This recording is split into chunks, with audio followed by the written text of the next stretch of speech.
Hi friends, எப்படி இருக்கீங்க? நேற்று போட்ட வீடியோவில் ஒரு சில டவுட்ஸ் எல்லாம் கேட்டிருக்கீங்க. அது என்னன்னு கொஞ்சம் நான் கிளியராக சொல்லிடுறேன். அது மட்டும் இல்லாமல் நவமூலிகை ஆகத்துக்கு நாளைக்கு ஒரே நாள் தான் டைம் இருக்குது.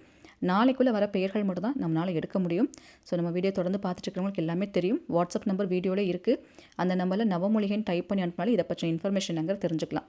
ஒரே பஞ்சமியில் எல்லாத்துக்கும் மிராக்கள் நடந்துகிட்டே இருக்குது. இது 5 வருஷமாக நீங்கள் பார்த்துட்டே இருக்கீங்க. எல்லாருக்கும் போய் சேரட்டும் இந்த நன்மைகள். நேற்று போட்ட வீடியோவில் என்ன டவுட் கேட்டிருக்கீங்கன்னா, கல்லுப்பு டெய்லியும் ஒரு கைப்பிடி அந்த பானையில் போட்டு வைக்கணும்னு நான் சொல்லியிருக்கேன். இந்த கல்லுப்பு நம்ம போட்டு வைக்கிறது டெய்லியும் புதுசாக தான் அந்த உப்பு போடணுமா, அதாவது புதுசாக பேக்கெட் வாங்கி தான் போடணுமா அப்படின்னு கேட்குறீங்க. அப்படி நான் சொல்லலை. ஒரு பேக்கெட் வாங்கினா அந்த பேக்கெட் முடிகிற அளவுக்கு நம்ம யூஸ் பண்ணுவோம். ஒரு கைப்பிடி அப்படிங்கும்போது கண்டிப்பாக ஒரு வாரத்துக்கு ஒரு 4-5 நாளைக்கு வரும், சரிங்களா? அதனால் அந்த பேக்கெட் முடிஞ்சதுன்னா மறுபடியும் புதுசு வாங்கி யூஸ் பண்ணிக்கோங்க. சிலர் என்ன கேட்டிருக்காங்கன்னா, அந்த பானையில் நம்ம கைப்பிடி உப்பை போட்டு வச்சிடறோம், அதே போட்டு உப்பு எடுத்து மறுபடியும் யூஸ் பண்ணலாமா அப்படின்னு கேட்குறீங்க. அப்படி பண்ணக்கூடாது. ஒரு கைப்பிடி உப்பு எடுத்து போட்டுட்டிங்கன்னா அந்த பேக்கெட் முடிகிற வரை யூஸ் பண்ணுங்கள். முடிஞ்சிருச்சுன்னா வேறு புது உப்பு வாங்கி யூஸ் பண்ணிக்கோங்க. இது ஒரு டவுட்டு. இன்னொரு டவுட் என்னென்னா, அதாவது அந்த பானை நிறைஞ்சிருச்சுன்னா வேறொரு பானைக்கு அதை மாற்றி வைக்கலாமான்னு கேட்டிருக்கீங்க. அப்படி பண்ணக்கூடாது. அந்த பானை நிறைஞ்சிருச்சுன்னா அந்த பானையில் இருக்கிறத எடுத்து கரைச்சி விட்டுருங்க. அது தப்பு கிடையாது.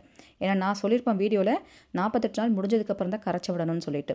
48 நாள் அப்படிங்கும்போது அந்த அவ்வளோ பெரிய பானை சைஸ் இருக்காது, சின்னதாக இருக்கும், நிறைஞ்சிருமே, என்ன பண்ணுறதுன்னு கேட்டிருக்கீங்க. நீங்கள் அப்படி ஃபுல்லாகிடுச்சுன்னா அதை எடுத்து நீங்கள் கரைச்சி விட்டுக்கலாம், தப்பே இல்லை. மறுபடியும் அதே பானையில் உப்பை போட்டு மறுபடியும் கண்டினியூ பண்ணுங்கள். இது ஒரு விஷயம். சில பேர் நான் ஊருக்கு போயிடுவேன், அப்போ அந்த போகிற இடத்துக்கெல்லாம் அதை எடுத்துகிட்டு போக முடியாது, அப்போ என்ன பண்ணுறது, அப்போ அந்த நாள் உங்களுக்கு நடுவில் கேப் ஆகும் இல்லை அப்படின்னு கேட்டிருக்கீங்க. கரெக்டு தான், அதை பற்றி கவலைப்பட வேண்டாம். நீங்கள் ஊருக்கு போகிறதா இருந்தால் போய்க்கோங்க. போயிட்டு விட்ட நாள் கண்டினியூ பண்ணுங்கள். உங்களோட பிளான்லாம் எப்படி இருக்குங்கிறத பார்த்துட்டு இந்த முறையை நீங்கள் ஸ்டார்ட் பண்ணுங்கள். கண்டினியூவாக இது பண்ணும்போது செம சூப்பரான ஒரு ரிசல்ட் இருக்குது அப்படிங்கிறது சொல்லியிருக்காங்க. சரிங்களா?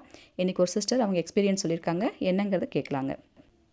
அம்மா வணக்கம். நான் ஏற்கனவே உங்களை தொடர்பு கொண்டு எங்களுக்காக பையனுக்காக வேலைக்கு வேண்டியிருந்தேன்.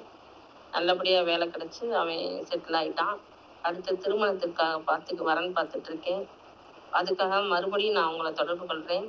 எங்களுக்காண்டி யாகத்தில் ப்ரேயர் பண்ணி என் பையனுக்கு நல்லபடியாக கல்யாணம் முடியணும். அதுக்காக தான் இப்போ உங்களுக்கு நான் சென்ட் பண்ணியிருக்கேன். நன்றி சகோதரி. ஃபஸ்ட்டு ஒரு விஷயம் செஞ்சாங்க, அது சக்ஸஸ்ஃபுல்லாக நடந்துருச்சு. அடுத்த விஷயத்துக்கு பண்ணுறாங்க. நம்ம நவமூலிகையோட பவரே இதுதான். ஒரு விஷயத்துக்கு செஞ்சு அடுத்த விஷயத்துக்கு திரும்பி வர அளவுக்கு அந்த பவர் வேலை செய்யுது.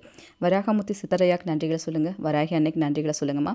பஞ்சமியில் நடக்கிற இந்த மிராக்கள் அத்தனை பேர்த்துக்கும் போய் சேரட்டும். நவமூலிகை பேர் கொடுக்கறதுக்கு நாளைக்கு ஒரே நாள் தான் டைம் இருக்குது. அதையும் நீங்கள் நோட் பண்ணி வச்சுக்கோங்க, சரிங்களா? சர்வர் பிஸியாக இருந்தால் சொல்லுங்கள், நான் ஆல்டர்னேட்டிவ் நம்பரும் உங்களுக்கு நான் கொடுக்குறேன். Thank you so much.